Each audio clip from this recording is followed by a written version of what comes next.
So we live in very troubling economic times, not just in Nigeria, but around the world. The game is changing. There's a new order of the world economy out there, of course, with nationalism and all of that. But again, we've got our own head scratching to do right at home. Government revenue is shrinking.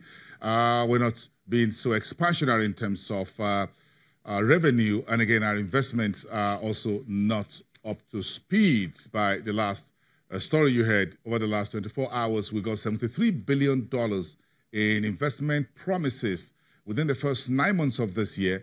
But not those monies hasn't been touching anywhere here, not in our purse. So we have quite a lot to talk about as we speak, as we see oil prices also touching new lows, and our budget for 2018 is getting $2.8 billion in Eurobond funding.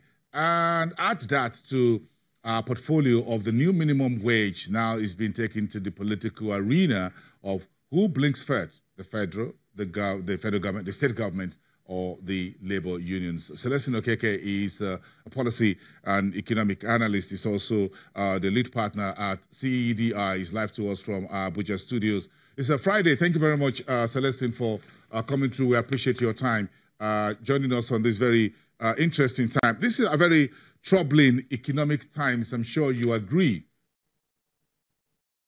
Thank you very much, Boston, for having me. Yeah, it is a troubling time for everybody. We should all be concerned. So, what tightrope do you think Nigeria and Nigerians are walking right now?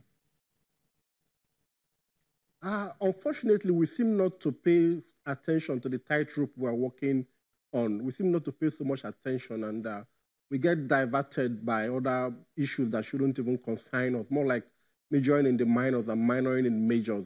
So, for instance, 2017 budget, the performance was less than desirable. I think about 50% or thereabout for 2017 budget.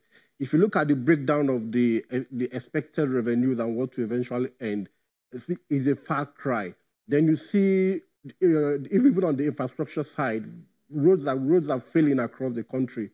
If you look at the ports, for instance, in Lagos, there is a recent hike in cost of moving goods from Lagos to up country, which is outside Lagos, almost going to 1.2 million to move a 40-feet container within Nigeria. If you look at education, ASFO is on strike and nothing is happening. If you look at the health sector, it even appeared as if the thing is getting worse there. Nothing seems to be happening in the health sector in Nigeria. ASFO is asking for a wage increase, which ordinarily I wouldn't be against, but if we're looking for a wage increase in an economy where we are borrowing to pay salaries as it is, and across several state governments, only about 10 are not owing above 2-3 months, others are owing over 6, 7, 8 months, even owing medical doctors in several states. It's quite a tightrope.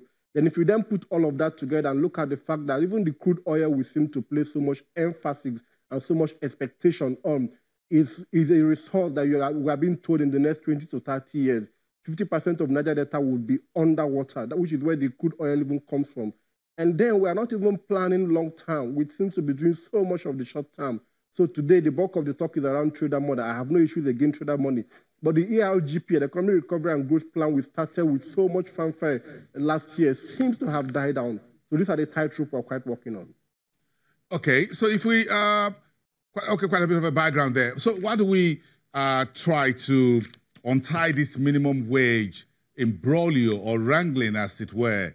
So many thoughts out there about how we should proceed with this.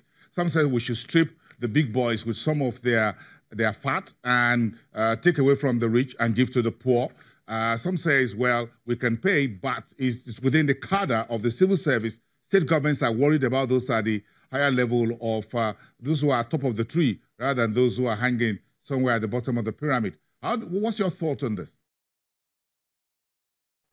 As regards the wage increase, I think we need to adopt a holistic approach that goes beyond whether taking from the rich and giving to the poor, or even looking at the size of the civil service. It needs to be pruned.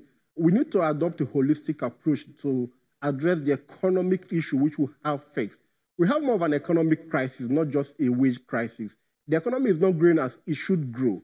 Even NBS data will tell you that we had, I think, 0.8 growth in 2017.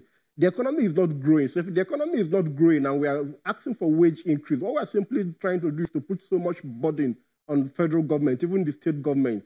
But for me, the starting point would be for us to look at the civil service, whether public servants or civil servants in Nigeria. What number do we have as of today? I'm not sure we have that data. What's the total number we have across MGAs? How many MGAs do we even have for a start? What role is every staff in all the MGAs playing, contributing to the nationhood of Nigeria? We need to be able to set up some key indices to measure the work performance for each civil servant. Then we can then begin to say, are they justified? We need to keep carrying on this number of staff. For instance, the Customs Service say, Nigerian Customs say they are understaffed. They have manpower issues. Well, the question I would ask is, in this age and time, should Nigerian Customs Service be emphasizing so much on recruiting more hands than to automate its services? If you go to FRS, they've been doing a number of recruitments in the last 2-3 years. But the question is, what is the standard across the world? Is it hiring more manpower or automating your processes so you don't have to put so much pressure on paying salaries and the rest? I saw a news sometimes a week or so. I think the Chinese, one Chinese news agency has developed an AI, that's artificial intelligence news broadcaster, who will be broadcasting the news. It's not a human being. They've programmed it. So you can imagine the wage bill that will be reduced for the broadcasting corporation. But here in Nigeria, we have taken employment into the civil service as a political patronage.